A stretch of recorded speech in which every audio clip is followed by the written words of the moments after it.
Buenas noches, me da mucho gusto verlos a todos una vez más en esta tarde, iniciando un nuevo mes. Y bueno, pues el año estamos seguros que se va a ir volando, ocupados haciendo la obra del Señor. Así que tenga en sus oraciones a nuestra congregación, el liderazgo, por todos los planes que tenemos para este año. Así que estén orando por eso, porque se va a ir bastante rápido, va a ser un año muy intenso de servicio de Dios, como lo he dicho. Vamos a la palabra de Dios. Abra sus Biblias, por favor, en Mateo capítulo 8, versículo 16. Mateo capítulo 8, versículos 16 y 17. Estamos en la serie El sentir de Cristo Jesús. Y este es el tema número 5. El título es Me duele tu dolor. Me duele tu dolor. Este es el título de esta enseñanza. Leemos Mateo capítulo 8, versículo 16. ¿Ya lo tiene? Dice, y cuando llegó la noche, trajeron a él a muchos endemoniados, y con la palabra echó fuera a los demonios y sanó a todos los enfermos, para que se cumpliese lo dicho por el profeta Isaías cuando dijo, él mismo tomó nuestras enfermedades y llevó nuestras dolencias. Padre, te damos muchas gracias una vez más. Lo hemos hecho mientras cantábamos, mientras adorábamos, mientras alabábamos, pues eso es lo que significa alabanza, acción de gracias. Y queremos, Señor, una vez más unirnos, ponernos de acuerdo y darte gracias por las bendiciones que hemos recibido de tu mano, como lo decíamos hace un momento. Por la oportunidad y la bendición que nos das de estar juntos, estar en este mismo sentir, en el sentir tuyo. Pues queremos ser como tú, Señor. Queremos parecernos a ti cada día y ser, que nuestras vidas sean adoración aceptable, culto racional para ti. Así que hoy disponemos nuestro corazón, disponemos nuestras mentes, ponemos una actitud de reverencia, pero también de disposición a ser transformados por tu palabra. Usa mis labios, Señor, y abre los oídos de mis hermanos, abre los oídos de su entendimiento. En el nombre de Jesús. Amén. Amén.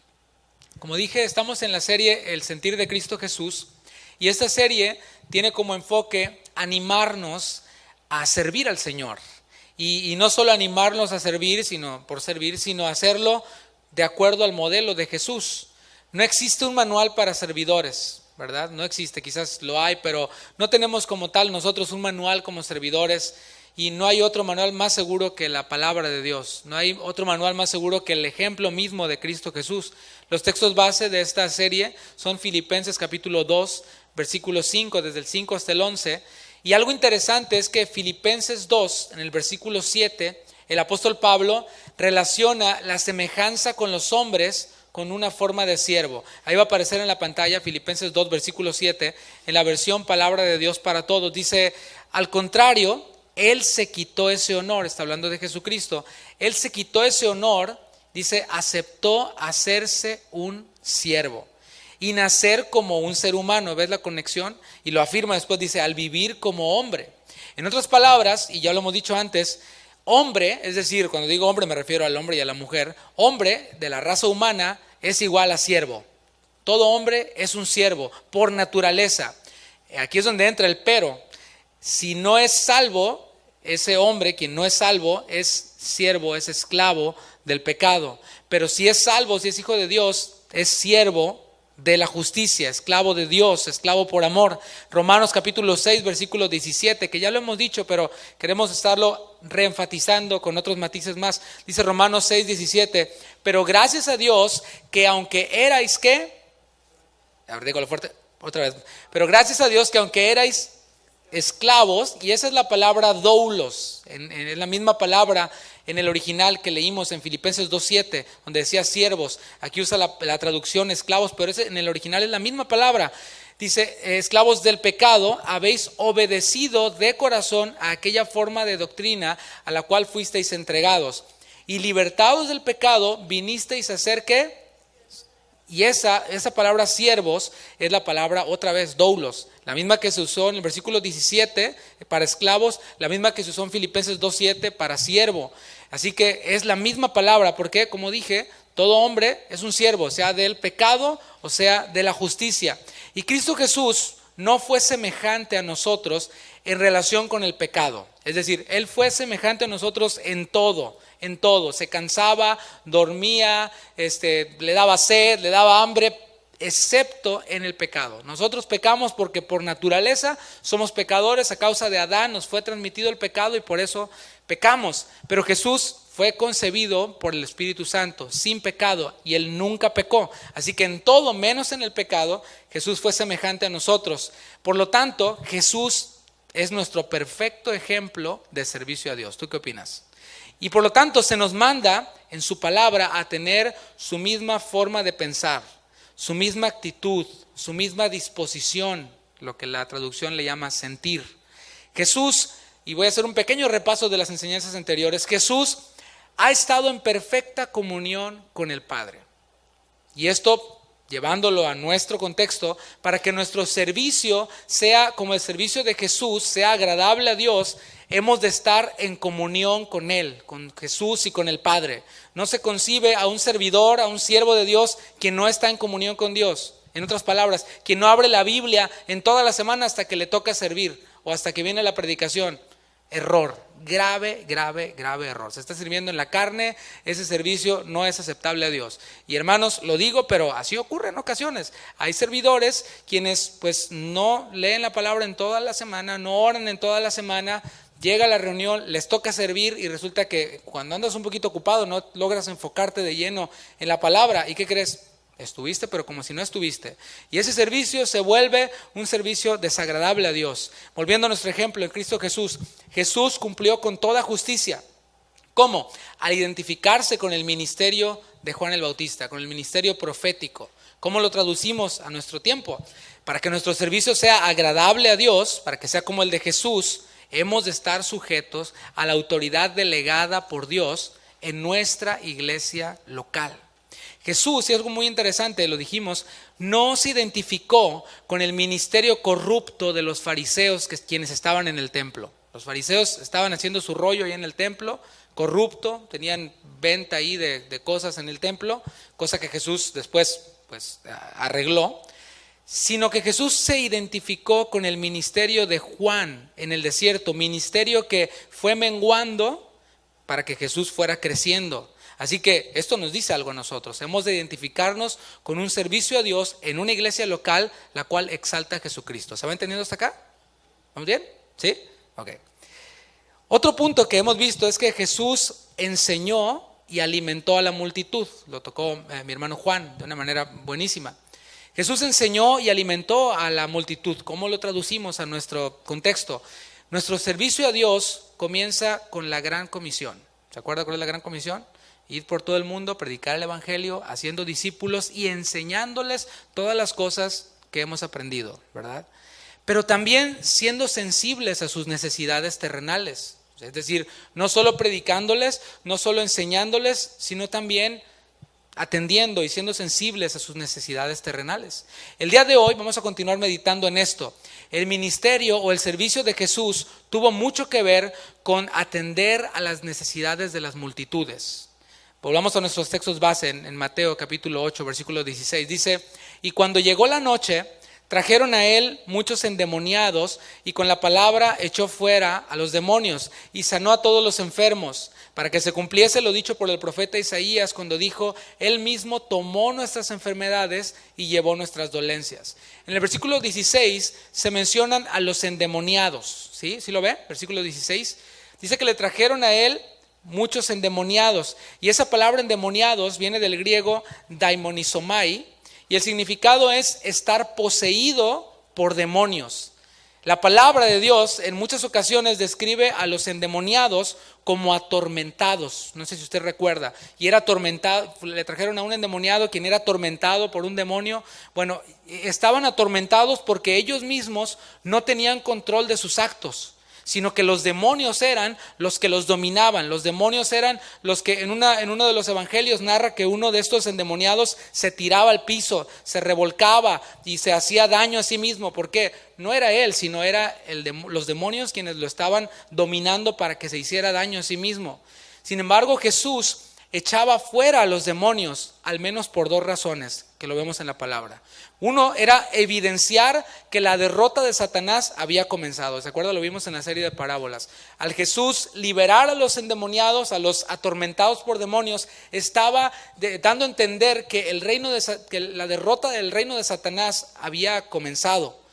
Y número dos, también echaba fuera a los demonios porque de forma externa estaba demostrando la obra de Jesús en los corazones de sus siervos. Lo leímos en Romanos, ¿se acuerda? 6. Ya no somos esclavos del pecado, ya no nos gobierna el pecado, ahora somos libres. Pero no libres para hacer lo que querramos, sino para servirle a Él, para servirle por amor a Él, ser siervos de la justicia. Y algo que resalta en el texto que leímos ahí en Mateo, es que con la palabra es que los echaba fuera. Es decir, Jesús no se valía de un crucifijo ahí, ¿verdad? O de un ajo o de cosas de estas, ¿no? Sino que con la palabra los echaba fuera. Y no es que los agarraba bibliazos tampoco. ¿He visto películas de esas? Bueno, arrepiéntase, no es cierto. Pero no es que les daba bibliazos, sino que con la palabra, con su palabra, los echaba fuera. Dice Juan capítulo 8, versículo 32. Y conoceréis la verdad, y la verdad os hará libres. Es la palabra de Dios la que hace libres a aquellos quienes están atormentados por el pecado, atormentados por demonios. Es solo la palabra de Dios. Leemos de nuevo Juan 8:32. Y conoceréis la ¿qué? La verdad. Juan 17:17, ¿qué dijo Jesús? Santifícalos en tu verdad, tu palabra es verdad. Así que la verdad es la única que nos hace libres. En el versículo 16 de Mateo 8 dice que también sanó a todos los enfermos. Es decir, por un lado liberó a los endemoniados, por otro lado sanó a todos los enfermos. ¿Por qué? Porque como parte de su servicio, del servicio de Jesús, dice que tomó, eso quiere decir quitó las enfermedades de la humanidad. Es decir, sus incontables sanidades, las incontables sanidades de Jesús representaban la sanidad disponible para la raza humana. Pero también dice que se cumplió la palabra en la cual Él llevó nuestras dolencias. Eso quiere decir que cargó nuestros daños, los daños que el pecado había producido en nuestras vidas. ¿Por qué? Porque nosotros, antes de conocer al Señor, vivíamos una vida esclavizada del pecado y como tal, pues vivimos muchas cosas negativas, ¿verdad? Y el pecado nos dejó muchos daños en nuestras vidas, daños de los cuales, hermanos, algunos todavía sufrimos las consecuencias. Sin embargo, la palabra dice que Él cargó esos daños que el pecado dejó. ¿Qué significa esto? ¿Que se acabaron las consecuencias del pecado? No. Él lo que está diciendo es que Él cargó esos daños que llevó el pecado en el sentido de que Él va con nosotros cargando esas consecuencias. Él nos va sosteniendo, Él nos va dando paz, Él nos va dando de alguna manera una gracia para que podamos sobrellevar todas esas causas o todos esos daños que el pecado nos dejó. Y algo interesante hasta aquí que yo pudiera decir es que nada de lo que Jesús hizo en su servicio fue mecánico, ¿se entiende? Es así como que, ok, voy, sano, libero, enseño. Nada de lo que Jesús hizo fue algo mecánico. Todo tenía un significado. Liberaba a los endemoniados, ¿para qué? Para demostrar que el reino de Satanás estaba siendo derrotado. Sanaba a los enfermos, ¿para qué? Para demostrar que había sanidad disponible para la raza humana y un apoyo en la carga de las consecuencias y del daño del pecado. Así que todo lo que Jesús hizo tenía un significado y lo más importante es que fluyó desde su santa y misericordiosa naturaleza. Todo el servicio que Jesús hizo en esta tierra fluía desde su santa y misericordiosa naturaleza. Porque acuérdate que Jesús es Dios. Era Dios mientras que estuvo en esta tierra, nunca ha dejado de serlo. Y si tú recuerdas en el libro de Éxodo, Dios se reveló a Moisés como Jehová, lento para la ira, grande en misericordia. Entonces esa naturaleza de Dios estaba presente en Jesús, así que servía con toda la misericordia que puede haber. Vamos a ver un ejemplo en la palabra, uno de los muchos milagros que Jesús hizo. De hecho, pudiéramos desarrollar una serie hablando de todos los milagros que Jesús hizo, pero vamos a centrarnos en este. Mientras que Jesús tomó forma de siervo, hizo un milagro, específicamente este que vamos a ver en Marcos capítulo 7, versículo 31. Acompáñenme por favor, Marcos 7, 31, porque este milagro nos revela el sentir de Jesús en su servicio a Dios. Acuérdate, estamos viendo a Jesús en acción sirviendo a Dios, pero sirviendo también a los hombres. Marcos 7:31 dice: volviendo a salir de la región de Tiro, vino por Sidón al mar de Galilea, pasando por la región de Decápolis, y le trajeron a un sordo y tartamudo, y le rogaron que le pusiera la mano encima. Vamos a detenernos hasta aquí. El hombre que le trajeron a Jesús muy probablemente habitaba en esa región de Decápolis. La región de Decápolis era una de las 10 ciudades que estaban bajo el Imperio Romano, pero que tenían libertad de tomar sus propias decisiones, tener sus propios concilios, aunque estaban bajo el Imperio Romano. Este hombre que le trajeron a Jesús era víctima de 2 enfermedades. ¿Me puede decir cuáles son, según el texto? Era sordo y era tartamudo, es decir, no podía oír y tenía impedimentos para hablar. El texto dice que se lo trajeron, ¿para qué? Para que pusiera su mano sobre él. Hermanos, la multitud que veía a Jesús, veía que él hacía milagros, sanaba personas poniendo su mano sobre las personas. Así que ellos vieron esta manera, esta forma de hacer milagros, y le trajeron a este enfermo a Jesús y le dijeron: aquí está el enfermo, sánalo, pero hazlo de esta forma. Es decir, la multitud trataba de decirle a Jesús cómo hiciera su trabajo. ¿Cómo la ves? Y a veces nosotros caemos en eso. A veces nosotros decimos: Señor, haz las cosas de esta forma. Sin embargo, Dios tiene otros planes. Y Él va a resolver el problema, pero lo va a hacer a su manera. O a veces Dios te va a llamar al ministerio, por ejemplo, y tú tienes en tu mente de qué manera va a ser el llamado, a lo mejor hasta en qué tiempo, tú ya tienes tu película hecha, y después viene Dios y te dice: sí, yo te he llamado al ministerio, pero no va a ser así como tú dices. Haz tus planes a un lado y dice: va a ser así. Y eso es lo que vamos a ver aquí, porque el texto dice que se lo trajeron para que pusiera su mano sobre él. Sin embargo, Jesús lo iba a hacer de otra forma. ¿Para qué? Para demostrar que Él no puede ser limitado a las formas del hombre. A Dios, nosotros no lo podemos limitar y decir: te vas a manifestar el domingo a la 1:30, noche de sanidades y milagros, o tarde de sanidades y milagros. Ah, sí, ¿quién te dijo que Dios iba a hacer milagros a esa hora? Que Él si los quiere hacer el viernes a las 7:30 o el sábado a las 6:30 de la mañana. Es decir, nosotros somos quienes encajonamos según nosotros a Dios en nuestros métodos. Sin embargo, Dios lo hace a su manera y como Él quiere. A menudo vemos a predicadores quienes traen a los enfermos y dicen: ahora, eres sano, ahora. Y bueno, espérate, o sea, ¿por qué? ¿Porque tú lo dices? ¿Sí? Ahorita vamos a ver un poquito más, porque a Dios no lo podemos encajonar. O predicadores que dicen: voy a contar hasta 3 y a la de 3 el milagro se va a ver. Ah, sí, ¿qué tal, no?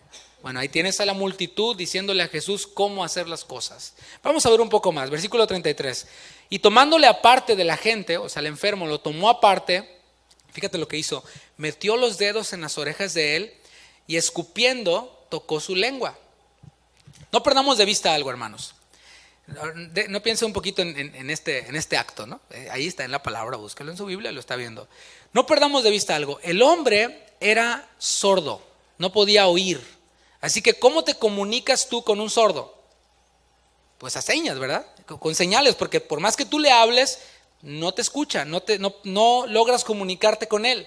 Así que Jesús, eso es lo que va a hacer con el sordo. Se va a comunicar con él en un lenguaje de señas. ¿Para qué? Para que el sordo, para que el enfermo entienda. Si tú te fijas, el enfoque de Jesús no está en la multitud. ¿Te fijas? Dice que lo tomó aparte, porque Jesús quería enfocarse en él. Así que estaba comunicándose con él ahora en un lenguaje que él pudiera entender. Dice que le tomó aparte. ¿Por qué? El tomarle aparte de la multitud le estaba comunicando que toda la atención del enfermo debía de centrarse en Jesús, ya que sería Jesús quien iba a efectuar el milagro y no quienes lo llevaron a Jesús. Es decir, a lo mejor no lo dice la palabra, pero tal vez hubo amigos quienes le dijeron: oye, estás enfermo, no enseñas, le habrán dicho no sé cómo, pues vamos a Jesús, te vamos a llevar para que te sane. Y dice que se lo trajeron a Jesús. Y Jesús le estaba diciendo, con este lenguaje de señas: no te enfoques en quienes te trajeron, O sea, ellos no son quienes van a efectuar el milagro, soy yo. Centra toda tu atención en mí. También dice después que de esta forma le iba a comunicar que iba a sanar su sordera. Jesús, dice el texto, que metió sus dedos en sus orejas. Hasta aquí no vemos que el milagro se ha efectuado todavía, Hasta aquí estamos viendo cómo Jesús se está comunicando con el sordo. Mete sus dedos en sus orejas y le está comunicando: voy a sanar tus oídos, voy a sanar tus oídos enfermos. Eso es lo que le estaba comunicando. Ponte en el lugar del sordo un momento. No oyes, hablas todo dañado y ves a Jesús que te aparta y ves que pone sus dedos en tus oídos y te está comunicando: voy a sanar tus oídos enfermos. Ahora Jesús va a escupir en su mano y va a poner su saliva en la boca del hombre. Hasta aquí todavía el milagro no es efectuado. Lo que está haciendo Jesús es que le está comunicando que está depositando su vida en él para reparar su daño en el habla. Es decir, la saliva de Jesús era saliva santa, hermanos, sin pecado. No había bacteria ahí, era lo que Jesús, y eso no fue lo que sanó, Y quiero que pongamos atención en eso. La saliva de Jesús no fue la que sanó al tartamudo. Los dedos de Jesús en los oídos del sordo no fue lo que lo sanó. Lo que lo sanó es lo que viene adelante. Dice el versículo 34, y levantando los ojos al cielo, hasta aquí todavía no dice que ya pudo hablar, ya pudo ir. Gimió y le dijo: éfata, es decir, sé abierto. La comunicación aquí continúa. Y ahora el hombre, quien está a punto de ser sano, ve cómo Jesús levanta sus ojos al cielo. ¿Para qué? Para comunicarle que el milagro viene del Padre. Es como si enseñas, Jesús le estuviera diciendo lo que está en nuestras Biblias en Juan 6:38. Porque he descendido del cielo no para hacer mi voluntad, sino la voluntad del que me envió. Qué gran enseñanza vemos aquí en el servicio de Jesús, ¿no? Jesús, sujeto al Padre, en perfecta comunión con Él, identificándose con los pecadores, identificándose con el ministerio de Juan el Bautista, y ahora sirviendo a los hombres, pero sobre todo dándole la gloria a Dios, al Padre, diciendo: lo que yo hago, lo hago porque así lo ha dicho el Padre. Y esto es el sentir que debe haber en nosotros. Lo que yo hago, en lo que yo sirvo, sea en multimedia, en Ujieres, en maestros, en alabanza, lo hago porque es la voluntad del Padre. Lo hago no porque me guste, porque hay que decirlo, hay cosas que nos gustan hacer, hay cosas que se nos facilitan hacer, pero que cuando Dios nos dice que hagamos algo que no nos gusta mucho hacer, decimos: no, eso no me gusta, o decimos: he descendido o estoy en esta tierra no para hacer mi voluntad, sino para hacer la voluntad del que me envió. Vemos en el texto que Jesús gimió. ¿Sí lo ve? Jesús gimió. Y esta palabra en el original, la palabra astenazo, significa lamentar. Fue un grito de dolor, de lamento, que expresaba el sentimiento interno de Jesús. Es decir, hermanos, estamos ante Dios mismo, quien no renunció a ninguno de sus atributos que son únicamente de Él. Es decir, Jesús podía conocer todas las cosas y puede conocer todas las cosas. Nosotros no, pero Jesús sí, en un cuerpo humano. Entonces Jesús sabía lo que iba a pasar con este hombre sordo. Desde que se lo trajeron y lo vio, Jesús sabía: este hombre va a ser sano dentro de unos minutos más, o no sé cuánto tiempo habrá transcurrido, pero Jesús sabía, va a ser sano. Así que Jesús bien podría haber dicho: bueno, vente, lo toca, ya estás sano, lárgate. No fue así, hermanos. Vemos que Jesús gimió, expresó un lamento, tuvo un sentimiento de dolor por él. Y recuerda que Jesús era un judío. Los judíos eran y son muy expresivos. Y este gemido de Jesús tuvo que ser muy fuerte, tan fuerte que llegó a oídos de la multitud que estaba allá aparte. El gemido de Jesús expresaba que le dolía en gran manera la condición de este hombre, ¿no crees? Otra vez lo digo, Jesús no era mecánico en su servicio a Dios. Sabía que tenía todo el poder, pero no se quitó el saco para hacer un show, ¿verdad? Y los tiró hacia las multitudes y ahora voy a sanar acá y tú también. Jesús no hizo eso. Se interesó particularmente por este hombre y expresó su dolor por su condición. Versículo 35. Al momento, ahora sí, todo lo que narramos hace unos minutos, todavía el hombre seguía tartamudo y sordo. Ahora, versículo 35, al momento fueron abiertos sus ojos y se desató la ligadura de su lengua y hablaba bien. Estos gemidos de dolor por la condición de este hombre, o en estos gemidos, de dolor por la condición de este hombre, Jesús dijo la palabra éfata, que quiere decir ábranse. O sea, Jesús, imagínate, gimiendo, diciendo ábranse. Fue la palabra de autoridad de Jesús la que abrió los oídos y la boca de este hombre y comenzó a hablar. Y me gusta cómo lo enfatiza el evangelista. Dice, empezó a hablar y a hacerlo bien. Porque Dios no hace las cosas ahí más o menos. Dios hace las cosas bien. Jesús hizo su servicio bien. ¿Qué nos enseña eso a nosotros como servidores? Hay que hacer las cosas bien. No, más o menos. Ahí fin que es para la honra, ¿verdad? Yo no sé cantar, hermanos, pero hay para la honra. Pues bajes, hermana. Hay muchas otras cosas que hacer. O yo no sé enseñar, pero ya ahí les enseño. No, al mío no le va a enseñar, hermana. O sea, y usted debería pensar lo mismo. O sea, los maestros de niños, pues tienen esa responsabilidad de enseñar la palabra y hacerlo bien. No hacer ahí cualquier cosita. Pues ahí abran sus Biblias en Primera de Hércules. Pues no, ¿verdad? O sea, enseñar bien la palabra de Dios. Ujieres, ¿verdad? Quienes sirven como ujieres. Pues ahí entró uno, quién sabe, pero yo estoy acá en el Facebook. No, ¿verdad que no?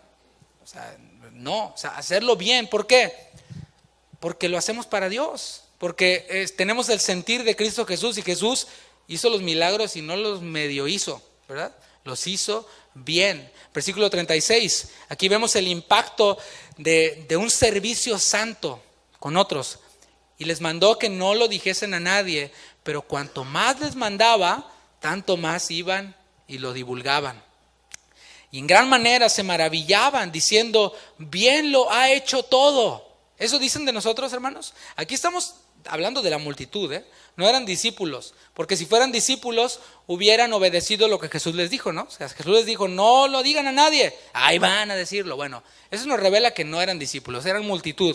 Pero aún la opinión de la multitud acerca de nuestro servicio, pues sí vale la pena considerarla, ¿no? Nos ven a nosotros, sabe tu vecino, mi vecino es cristiano y sirve a Dios, y pues, un viernes va, otro viernes no va. Uno sí va, dos no va, ahí cuando, ¿verdad? Cuando hace frío no va, cuando hace calor tampoco porque hace calor y se va a pescar, ¿me entiendes? La opinión de la multitud, la multitud nos está observando y tienen una opinión de nosotros. Decía la multitud, bien lo ha hecho todo, hace a los sordos oír y a los mudos hablar. Sin embargo, vemos algo importante aquí, es que los milagros en sí no salvan a quienes los ven. Es más, ni siquiera salvan a quienes reciben el milagro. Vemos la palabra de unos leprosos, quienes recibieron un milagro, fueron limpiados, eran 10, solo uno regresó, ¿verdad? Y a quien regresó, dijo, pues tú eres salvo, ¿no? No nomás eres sano, sino que eres salvo. Pero los milagros entonces tampoco salvan a quienes los ven. Porque no basta solo con admirar el poder de Jesús. Es decir, Jesús tiene poder, sí, pero no basta solo con admirar el poder de Jesús. Porque no se trata de presentar los milagros de Jesús. Nosotros como discípulos, no se trata solamente de presentar los milagros de Jesús. ¿Sabes de qué se trata? Se trata de presentar al Jesús de los milagros. ¿Se entiende? No los milagros de Jesús, sino al Señor Jesús quien hace los milagros. Él es el exaltado, Él es el glorificado. Ahora, para pasar a un punto que es muy importante para nosotros. ¿Qué tienen que ver los milagros con nosotros? Hay otros hermanos quienes, y dije hermanos porque lo son, se basan en un texto de la Biblia que es 1 Corintios 13:10, donde habla acerca de las lenguas, habla acerca de la profecía. Y hay una parte en el versículo 10 donde dice, mas cuando venga lo perfecto, entonces lo que es en parte se acabará. Y esto se refiere a las lenguas, a la profecía y a todos estos dones espirituales, a los milagros también. Ellos afirman que, basados en este texto, que bueno, ya vino lo perfecto, así que lenguas, profecías, milagros ya cesaron. Ellos están interpretando como que lo perfecto ha llegado. ¿Cuándo? Cuando el canon de la Biblia se terminó de escribir. Sin embargo, hermanos, yo le hago una pregunta a usted y respóndamela pues con sentido común, pero también con convicción en el espíritu. ¿Usted cree que lo perfecto ha llegado? Pues no. O sea, el canon de la Biblia ya se escribió, ya se concluyó. Es más, el que le añada o el que le quite, dice la palabra, que sea anatema. Está bien, gloria a Dios, la palabra no le vamos a añadir. Sin embargo, seguimos viviendo en un mundo imperfecto. Sigue habiendo necesidad de sanidades. Sigue habiendo necesidad de profecía, de lenguas, de dones espirituales, y los hay en este momento. Nosotros no creemos que lo perfecto ha llegado todavía, sino creemos que cuando Jesús vuelva en su segunda venida, entonces vamos a estar en lo perfecto. Ahora sí. ¿Por qué? Porque cuando el Señor venga, cuando seamos arrebatados, pues ya no vamos a tener un cuerpo pues que se enferma. Ya no vamos a estar pues tentados por el pecado. Ya ahí sí no va a haber necesidad de sanidades, porque ya no nos vamos a enfermar, ¿verdad que no? Ya no va a haber necesidad de profecía, porque pues ya vamos a estar ante la gloria de Dios. Sin embargo, ahora sí es necesario que haya todo esto. Y nosotros nos apegamos a lo que dice Hebreos capítulo 13, versículo 8. Dice: Jesucristo es el mismo ayer, hoy y por los siglos. Jesús no ha cambiado. El Señor no cambia y sigue gimiendo por la condición espiritual, sigue gimiendo por la condición física de los hombres, y nos manda en Filipenses 2 a que nosotros tengamos el mismo sentir de dolor, de ese gemir por la condición espiritual de aquellos quienes no le conocen, ese gemir por la condición física de aquellos quienes están enfermos. Es cierto, hermanos, que los dones espirituales se usan mal en la actualidad. Es cierto, a lo mejor tú vienes de una iglesia en la que se hacía todo esto, se quitaban el saco y hablaban y bueno, ya tú sabes, ¿no? La mayoría de los que estamos aquí sabemos. Es cierto, se han usado mal en la actualidad los dones, se han caído en múltiples abusos, como quitarle lugar a la palabra para hacer énfasis en los milagros. Se omite la predicación, hoy no va a haber predicación, hoy vamos a sanar a los enfermos. Error, eso es un abuso, eso es un mal uso de los dones. Otros abusos como atraer a la gente a los milagros en vez de a Cristo. Vente, aquí hacemos milagros. Y aquí yo soy el pastor, yo sano aquí a todos, tráemelo porque estoy poderoso. Bueno, eso es atraer a la gente a los milagros antes que a Cristo o en vez de a Cristo. Otro exceso que hemos visto quizás, vender los milagros. ¿Qué tal? ¿Estás enfermo? Sí, ¿qué tienes? Cáncer. Ok. ¿Cuánto te costaría el tratamiento de cáncer? No, pues $60,000, no sé, X, ¿no? Ok, pues tráelos al Señor, ¿verdad? Tráelos a mi ministerio y yo te sano. Eso es vender los milagros, es un abuso, es algo que Dios no aprueba. Atribuirle la gloria al predicador, ¿verdad? Va a venir el apóstol Juan Charrasqueado a México y va a ser su noche de gloria y se llena el estadio porque él es el engrandecido, el apóstol, ¿verdad? Él es el aplaudido, él es el ungido. También eso es atribuirle la gloria al predicador en vez de a Dios. Jesús mismo le dijo al sordo tartamudo, le dijo: ven, mis ojos al cielo porque el milagro viene de Dios. Y otros abusos como falsificar los milagros, por ejemplo, ¿no? Hay uno muy popular ahí en las redes en el cual supuestamente un predicador convierte el agua en vino, ¿no? Que es el milagro más chafa que he visto, ¿no? De falsificado, ¿no? Porque se ve cuando le echa como Kool-Aid al agua y luego le hace así y se pone morado. ¡Ah, milagro! Y todos, ¡ah, sí! Bueno, falsificación de milagros. Imagínate, suplantar la palabra de Dios para hacer esas payasadas. Milagros chafas. Pero todo esto que he dicho, hermanos, no anula el hecho de que Dios es un Dios de milagros. No anula el hecho de que Jesucristo es el mismo ayer, hoy y siempre. No cambia. Y tampoco anula el hecho de que Él nos dio autoridad para orar por los enfermos. Checa conmigo Mateo 16, 17. Mateo 16, 17. ¿Cuántos creen aquí en Dios? Bueno, entonces esto es para ti. Dice: y estas señales seguirán a los que dijeron amén ahorita.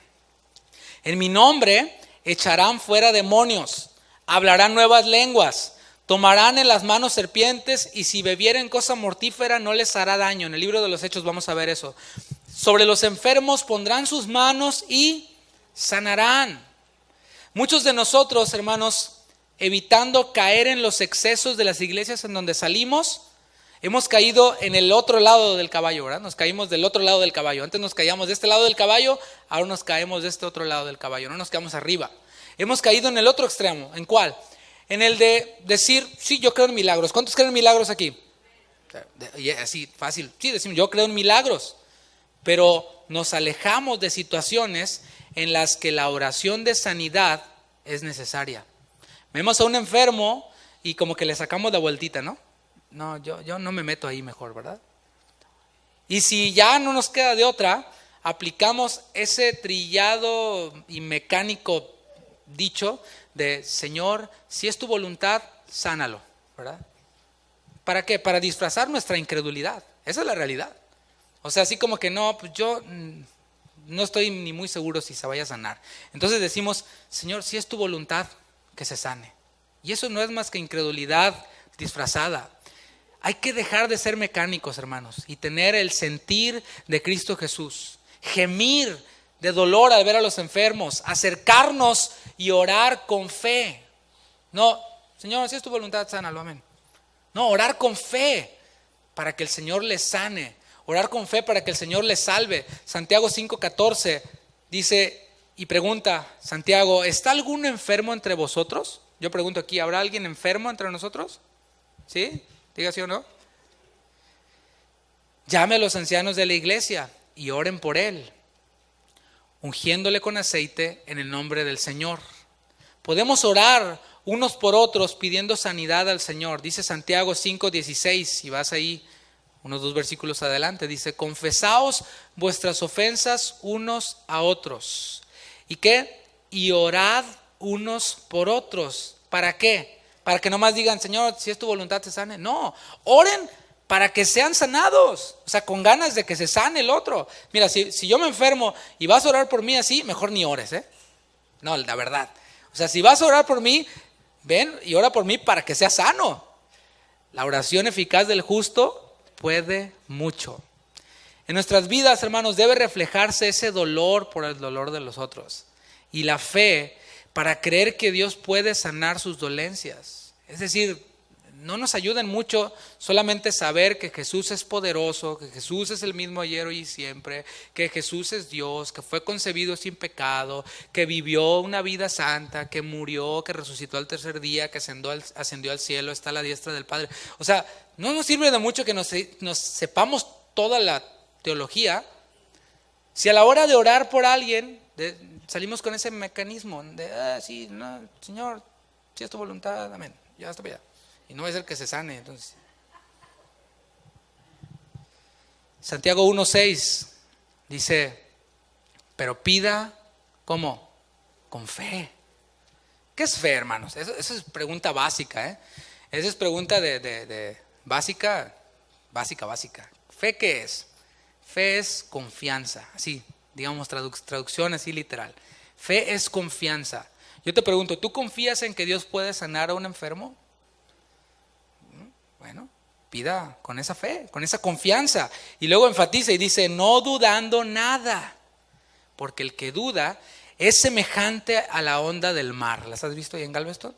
Que es arrastrada por el viento y echada de una parte a otra, de una parte a otra. O sea, la falta de fe y la duda por el poder de Dios produce una actitud que no es la actitud que se necesita para un servidor. Un servidor debe tener la actitud de Cristo Jesús. Debe ser un hombre de fe, un hombre que no dude del poder de Dios, un hombre que vea a las personas en necesidad, en enfermedad, la que sea, y se acerque y diga, yo tengo un Dios poderoso que puede sanarte. Y vamos a pedirle ahorita, ¿tú crees? Sí, yo veo, hermanos, a los sugieres orando así también, ¿verdad? Porque a veces a ellos son a los que le llegan los nuevos, les llegan por ahí y nosotros terminamos acá y en lo que nos bajamos, pues a muchos tienen así como que parece carrera, ¿no? A ver quién llega primero al carro. ¿No? Está bien, se entiende, todos llegamos por primera vez, se entiende, uno llega así como sacado de onda, no sabes con qué te vas a encontrar, pero los sugieres ahí los tienen Y hoy les tocó los sugieres, sorry, hermanos. Pero los tienen ahí. ¿Y qué si ves a alguien quien viene, no sé, con un problema en la pierna, o quien lo ves ciego, sordo? ¿Qué haces? ¿Qué harías? No, pues bienvenido. Y no te oye, ¿no? Porque es sordo. Dice, no, pues está sordito, que vaya al doctor, ¿no? Hermanos, tenemos que ser congruentes con nuestra profesión, como le llama la palabra, ¿no? Profesamos que somos seguidores de Cristo, tengamos el sentir de Él. Decimos que somos cristianos, parezcámonos a Él. En nuestro servicio a Dios, pidamos con fe, no dudando nada. Hay que seguir insistiendo hasta ver el milagro, porque no sé de dónde sacamos que oramos por alguien y bueno, no se sanó. ¿Y qué decimos? Antes, cuando andábamos antes de Cristo, decía mi amigo el pastor Daniel Rubalcaba, antes de Cristo decíamos, le faltó fe, ¿verdad? Al enfermo, no a mí, pero yo la tengo toda. Moisés me dice, ¿no? Pero a él le faltó fe al enfermo. Sin embargo, nadie dijo que lo hiciéramos una vez y si no pasaba nada ya no lo hiciéramos más. Hay que seguir insistiendo. ¿Se acuerdan de la parábola de la viuda insistente que venía, insistía para que se le hiciera justicia? Y así hemos de venir nosotros en intercesión. Cuando vemos que oramos y no pasa nada y seguimos viendo a la persona en enfermedad, en dolor, y sigue viendo en nosotros el sentir de Jesús. Insistimos. ¿Sabes hasta cuándo? Hasta que escuchemos de parte de Dios, hey, bástate mi gracia. O el enfermo dice, oye, de parte del Señor, bástate mi gracia, porque así enfermito te quiero, así cieguito te quiero, así sordito te quiero, porque estoy tratando contigo. Pero mientras que no escuchemos eso, hay que seguirle, hermanos. Pablo dice que había un mensajero de Satanás que le atormentaba, ¿verdad? Dice, de lo cual le he rogado al Señor 3 veces. O sea, la primera y no pasó nada. Y Pablo nos dijo, no, pues ya, no, le siguió. Y fue otra, hasta que escuchó el Señor, alto, bástate mi gracia. No pidas más, Pablo, porque mi poder se perfecciona en tu debilidad. Eso lo vemos una vez en la Escritura, hermanos, una vez. Pero ¿cuántos milagros vemos de Jesús? Son más los milagros de Jesús, ¿no? Entonces hay que apegarnos a eso. Yo voy a seguir insistiendo. Decía el salmista, Señor, de mañana oirás mi voz. De mañana me presentaré a ti. Señor, ahí voy a estar. Cada mañana ahí voy a estar. Me vas a oír. Vas a oír mi clamor, mi oración. Ahí estar, insistiendo. Mientras que no escuchemos la voz de Dios que diga, bástate mi gracia.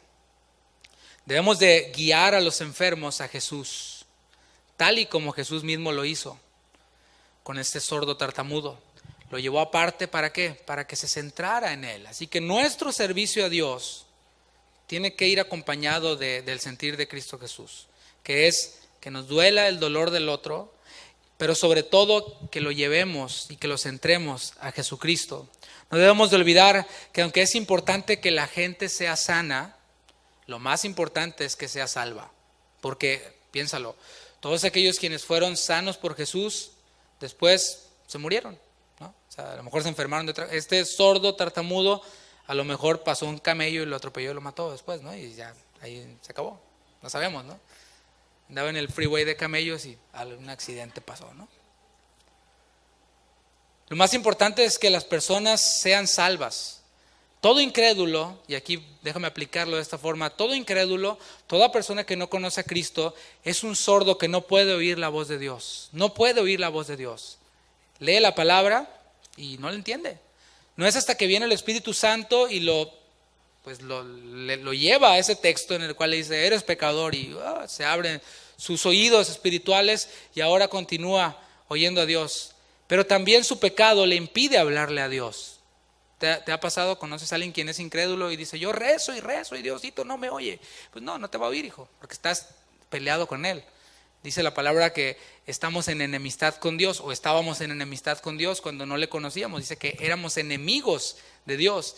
Así que pues, ¿a poco tú escuchas a un enemigo quien te pide cosas? No, para nada, ¿verdad?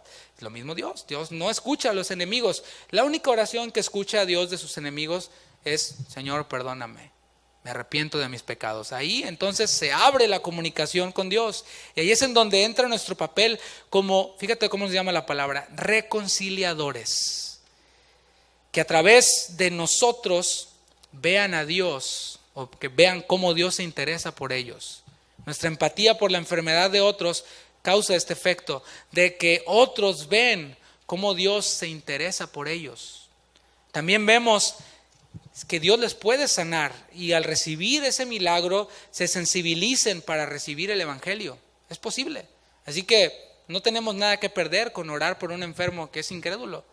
Al contrario, existe la posibilidad muy grande de que, sanado por Dios, abra sus oídos y sea sensible para recibir el evangelio. Así que es una oportunidad para predicar este evangelio, para que sus oídos espirituales sean abiertos. Y algo muy importante es, recuerda que Jesús se comunicó con este sordo tartamudo. Nosotros debemos de comunicarnos con los necesitados y hablarles en un lenguaje en el que nos puedan entender.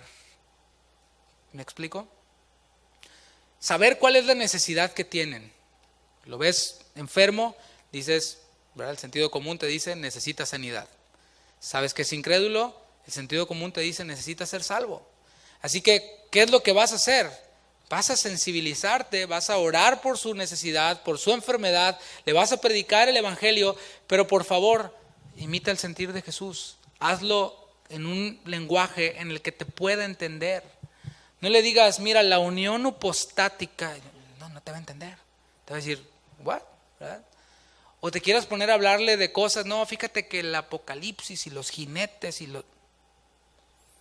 se va a quedar así con cara de what, ¿verdad? Lo que necesita oír es, arrepiéntete, eres pecador. ¿Yo? Sí, eres pecador. Y hablarle acerca de que todos nacimos en pecado y presentarle así el evangelio en un lenguaje en el que nos pueda entender. A un niño, porque un niño puede entender. Si puede entender cosas de ciencias y matemáticas que le enseñan en su escuela, ¿tú crees que no puede entender que es pecadorcito? Y que necesita arrepentirse de sus pecados. Y que Jesús murió por sus pecados. Claro que lo puede entender.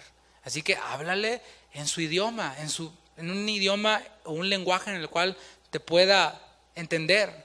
Una vez abiertos sus ojos, sus oídos, sus sentidos, ahora sí podemos enseñarles todas las cosas que Jesús nos ha enseñado, hermanos. No se trata nada más de ir y Juan 3:16 y decirle y tal, repite esta oración y ya está, y ahí es tu bronca. No, Jesús dijo, vayan, prediquen, bautícenlos, o sea que se identifiquen con Jesús, pero después dice, enséñenles. ¿Tienes que enseñarle? Pasemos, digamos que sí haces la gran comisión. ¿Sabes qué enseñarle a alguien? Esa es una buena pregunta que debemos de hacernos.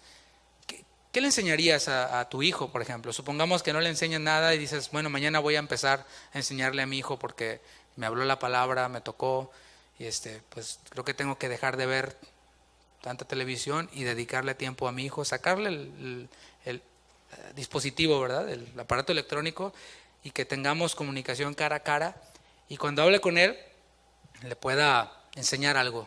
¿Qué le enseñarías? Bueno, ahí te lo dejo de tarea. Efesios capítulo 2, versículo 10.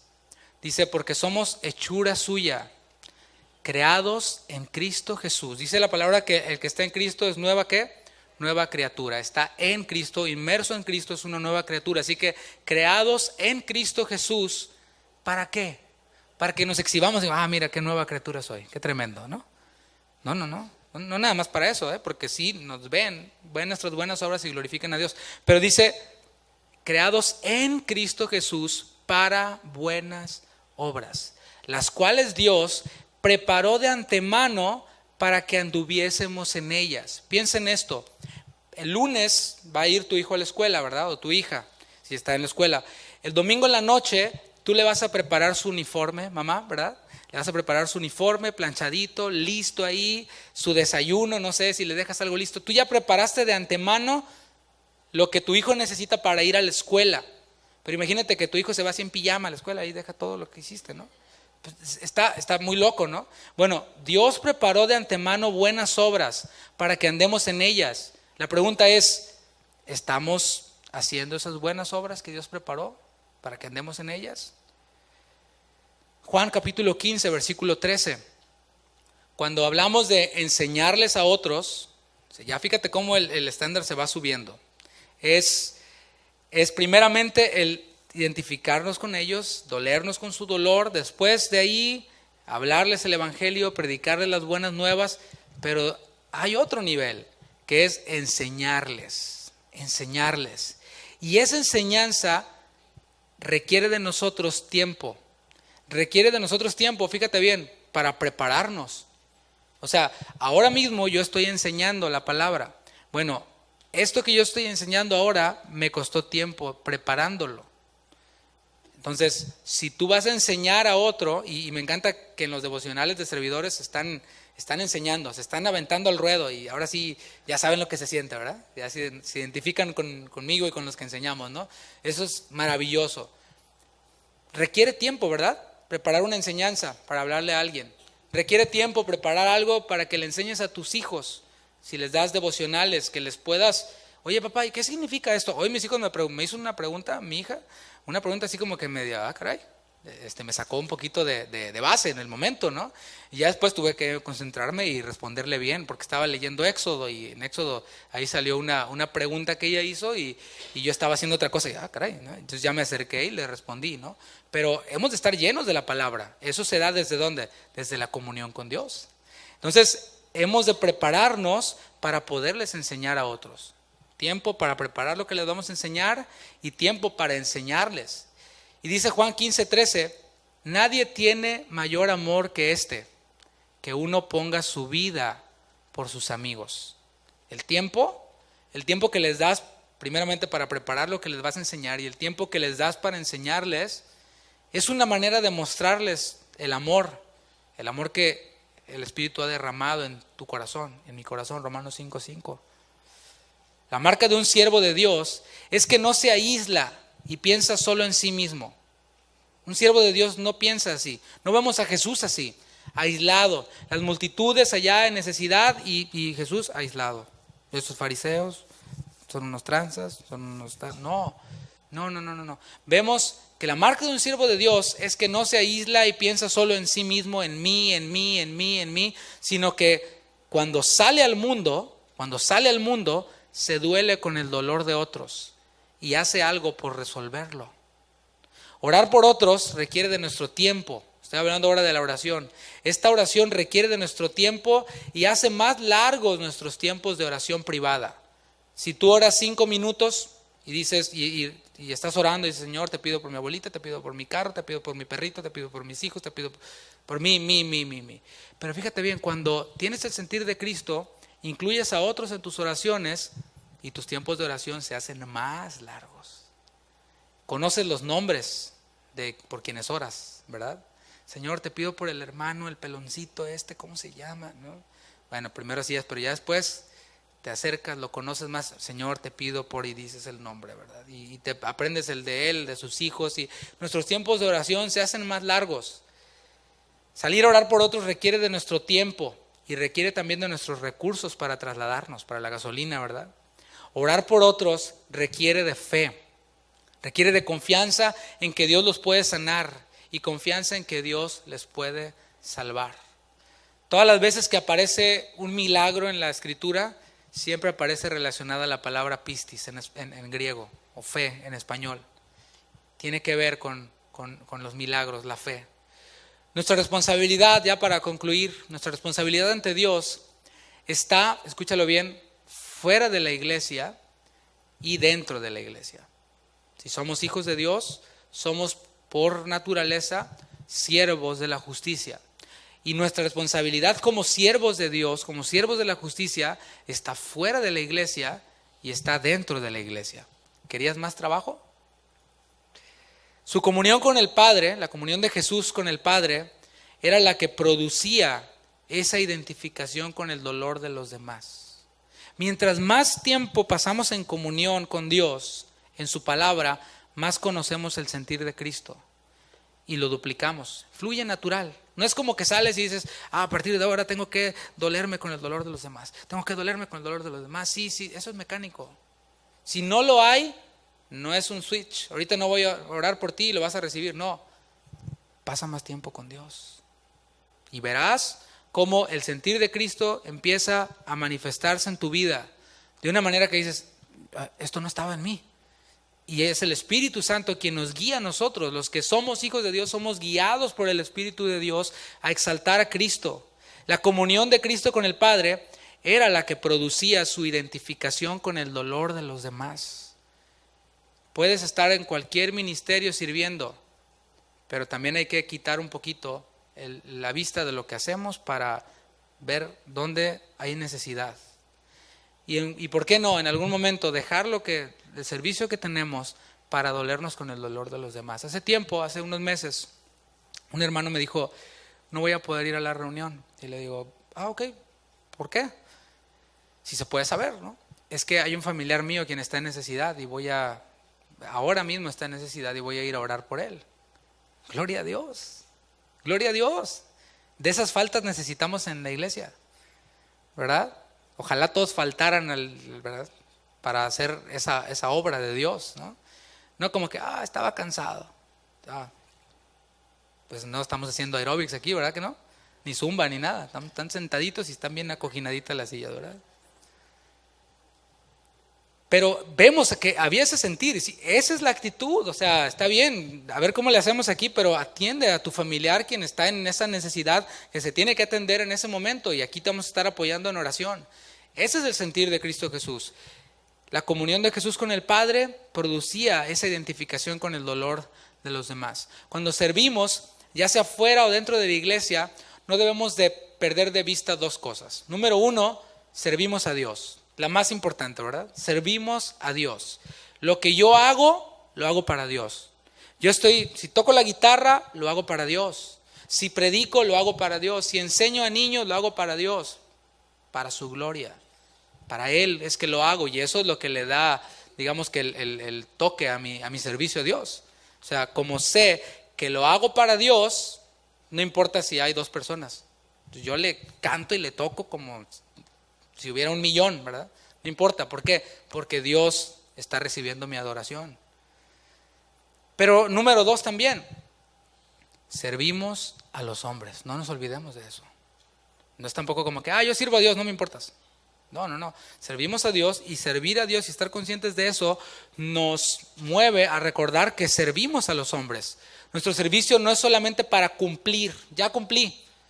Es que les voy a echar la mano aquí a los de multimedia que tienen que mover cosas y les voy a echar la mano, les voy a echar la manita, les voy a ayudar. Ese es el enfoque equivocado. Es sirvo a Dios y como sé que este ministerio sirve a los hombres, entonces lo hago con todas las ganas. O para verme muy espiritual, porque ¿cómo está eso de que ya llevo 10 años en la iglesia y no sirvo en nada? Tengo que servir. Bueno, y porque si no me veo mal. Esta es también la motivación equivocada. Es por amor a mis hermanos, por amor a las almas, las cuales necesitan ser cuidadas, necesitan ser restauradas, necesitan ser amadas. Hermanos, no sé si tú has sido impactado por el servicio de alguien en tu vida, en tu caminar cristiano, la vida de alguien o el servicio de alguien te ha impactado. Yo sí. Y te puedo decir muchos testimonios. Imagínate, me llevaron a la iglesia cristiana desde que tenía yo como 9 años. Así que tengo bastantes años ya en la iglesia, pues, ¿no? Y te puedo decir, por ejemplo, de hermanos. Hace poco mi papá puso algo ahí en la red social y un hermano le comentó algo y yo le respondí y me decía, ¿sabes qué? Por personas como tu papá, es que nosotros continuamos en el Señor. Y dices, wow, cómo el servicio de alguien, de un servidor que tiene esto en su corazón, impacta la vida de otros. Porque yo recuerdo a mi papá, pues a veces estaba en todo, ¿no? Pero a veces estaba en la puerta dando la bienvenida y no nada más saludaban, hola, ¿cómo estás? Pásale, allá, siéntate allá, en la esquina, ¿no? Sino que, ¿cómo te llamas? Dame tu número. Y en ese tiempo no había smartphones ni nada, ¿no? Mi papá sacaba su listota y se ponía a llamarles. ponía a llamarles, oye, ¿vas a ir hoy? No, es que no tengo carro, yo paso por ti. Y mi papá persistía en eso, ¿no? ¿Por qué? Porque estaba sirviendo a Dios y entendía que servir a Dios implicaba servir a los hombres, interesarse, dolerse por ellos. Yo me acuerdo, yo era un niño y es que vamos a orar por el hermano, vamos a orar por el hermano. Y yo ahí, ¿no? O sea, pues uno niño y todo, súper aburrido. Ay, papá, ya, ahora y vámonos, ¿no? No, o sea, escuchando, orando por ellos, aconsejándolos. Bueno, ese servicio a Dios y a los hombres tuvo su fruto. Y yo veo, no él solamente, sino varios quienes continúan en el camino de Dios y fueron impactados por el servicio de mi papá. Yo te puedo decir de otros hermanos quienes impactaron mi vida. Cuando yo era más adolescente y ahora sí que no le caía bien a nadie me quería, ¿no? En la iglesia, yo era así. Así que hubo un hermano quien se interesó por nosotros, iba hasta nuestra casa desde muy lejos, un hermano quien tenía familia, tenía hijos de mi edad, pero renunciaba un ratito a sus hijos, a su esposa, a su couch, ¿no? A su sofá, su televisión, para venir a la casa de este rockerito en ese tiempo, ¿no? De este niño tremendo. Y venía conmigo y con otros amigos y nos enseñaba la palabra. Nunca se me olvida que nos hablaba Romanos 12:2. Otra vez, Romanos 12:2. Otra vez y otra vez. Y nosotros, en ese tiempo, nos burlábamos de él, ¿no? Pues sí éramos bien malandrines. Pero después, cuando el Señor, ahora sí me convertí, pues, me pude acordar de sus enseñanzas, me pude acordar de su cara y valorar entonces el esfuerzo que hizo por nosotros. Impactó mi vida, porque servimos a los hombres. No es solamente para cumplir, es por amor a mis hermanos. Yo sé que ese hermano nos amaba y a lo mejor nunca nos lo dijo, pero nos lo demostró con hechos, a mí y a mis amigos de la iglesia. Es por amor a las almas, las cuales necesitan ser cuidadas, necesitan ser restauradas. Hermanos, hay hermanos aquí mismo y afuera, por eso dije que en el mundo y en la iglesia, quienes necesitan ser restaurados, necesitan de nuestro tiempo, necesitan de lo que el Señor ha depositado en tu corazón. A lo mejor dices, no sé mucha Biblia, pues lo que tienes, dáselo, úsalo para restaurarlo y llénate más. Y llénate más, y llénate más. Y se trata de recibir y de dar, recibir y de dar. Hay almas quienes necesitan ser amadas, demostrándoles este tiempo. Yo te voy a invitar a que te pongas de pie y vamos a concluir haciendo algo distinto que no hemos hecho en otras ocasiones, pero que no será la última, primera y última. Pero si hay alguien aquí enfermo, te voy a invitar a que pase aquí al frente. Vamos a imponer las manos y vamos a orar. Y lo vamos a hacer con fe, ¿verdad? Así que le invito a que incline su rostro. Si usted está enfermo, le invito a que venga acá al frente. Acá estamos listos para imponer nuestras manos. Y si yo estuviera enfermo, hermanos, yo pasaría. No, sea lo que sea, hermanos, no hay enfermedad que sea poco para Dios. El Señor puede sanar cualquier enfermedad, cualquier dolencia. Así que nosotros vamos a orar con fe. Aquí están nuestras hermanas que van a imponer las manos sobre las hermanas. Y si el equipo de alabanza puede pasar y cantamos algo mientras que oramos. Si usted está sano, pues puede imponer sus manos, extender sus manos hacia acá y orar. Y decirle, Señor, tú eres el mismo ayer, eres el mismo hoy. No cambias, Señor. Tú permaneces siempre fiel. Eres, Señor, un Dios poderoso. Eres un Dios de milagros. Y hoy, Señor, venimos ante ti para pedir con fe, como lo dice tu palabra. Dice tu palabra, pero pida con fe, no dudando nada. Nosotros, Señor, no tenemos nada de qué dudar. Pues dice tu palabra que el verdadero amor echa fuera el temor, echa fuera la duda. Y tu amor ha sido derramado en nuestros corazones.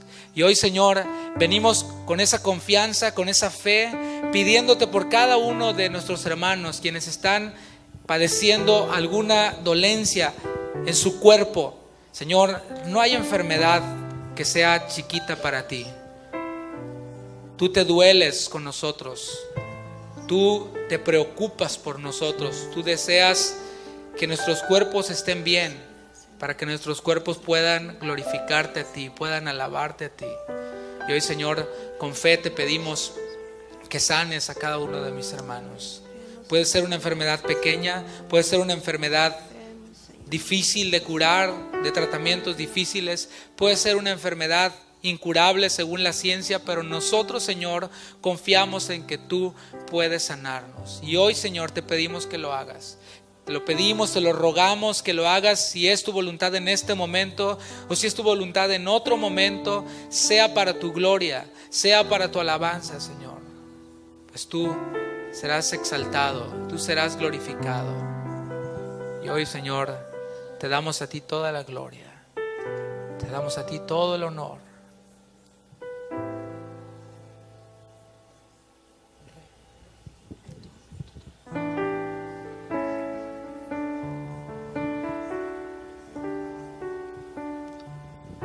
Continúa clamando al Señor, orando al Señor.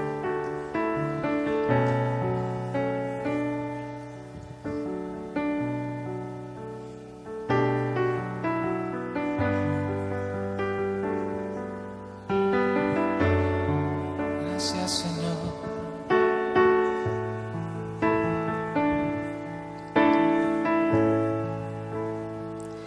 Te veré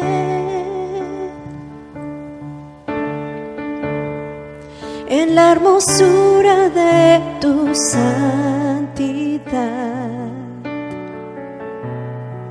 En tu presencia quiero estar y verte cara a cara.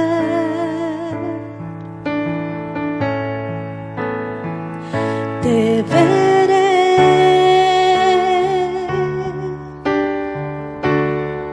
en la hermosura de tu santidad, transformándome a tu imagen y verte cara a cara. Te veré, te veré. Levanta tus manos y dile, Señor, en la hermosura de tu santidad. En la hermosura de tu santidad, en tu presencia quiero estar y verte cara a cara.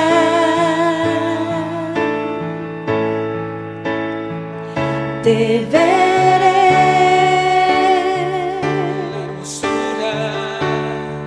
en la hermosura de tu santidad, transformándome a tu imagen y verte Podamos verte, Señor. cara a cara. Contemplar tu gloria, Señor. Tu gloria está aquí, Tu gloria llenando mi ser. tu gloria llenando mi ser, tu santidad, tu majestad me hacen rendirme a ti. Oh, tu gloria está aquí, tu gloria llenando mi ser,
Queremos, Señor, decirte gracias porque muchos de nosotros tenemos seguros médicos, tenemos la posibilidad de accesar a tratamientos.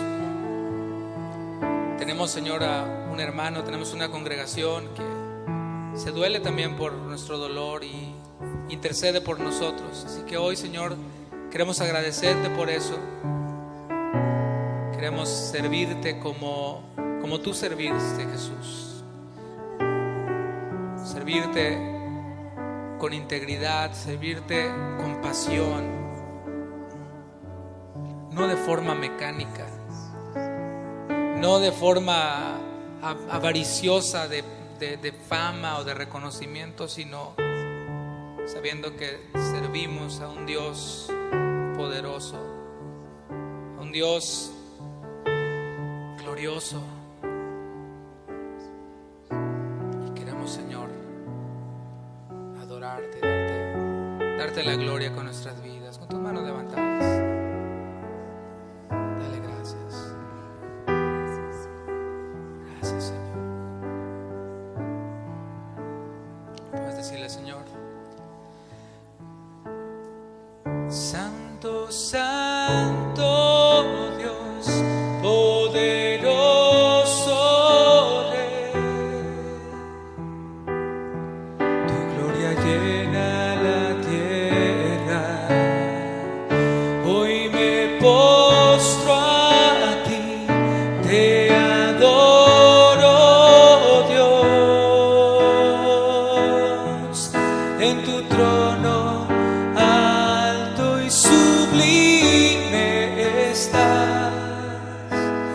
Déjame verte, Señor. Santo, Santo Dios, poderoso Rey,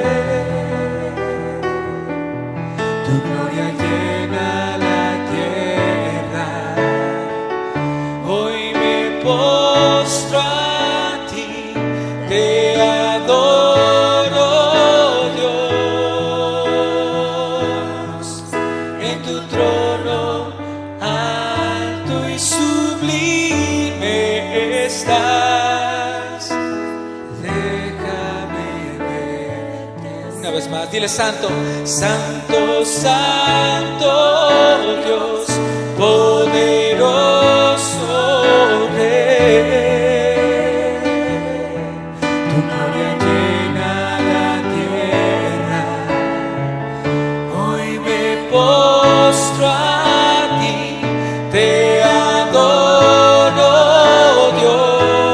Dios, en tu trono alto y sublime estás. Déjame verte, Señor. Déjame verte, Señor. Déjame verte, Señor. Queremos contemplar, Señor, tu gloria en nuestras vidas. Cada milagro que tú hiciste, Dios, fue para tu gloria. Tu gloria, Señor, es la que me mueve. Tu gloria quiero ver en mí y servirte como tú, en santidad, con tu sentir, dándote la gloria, dándote todo honor.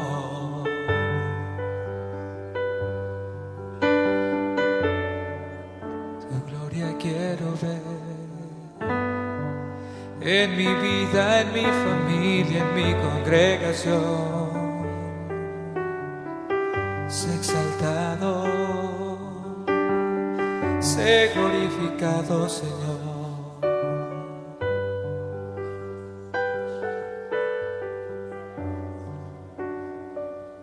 Subir a tu montaña y adorarte a ti.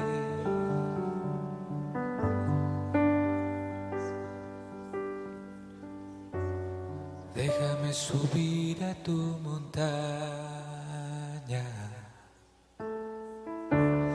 déjame adorarte con canción.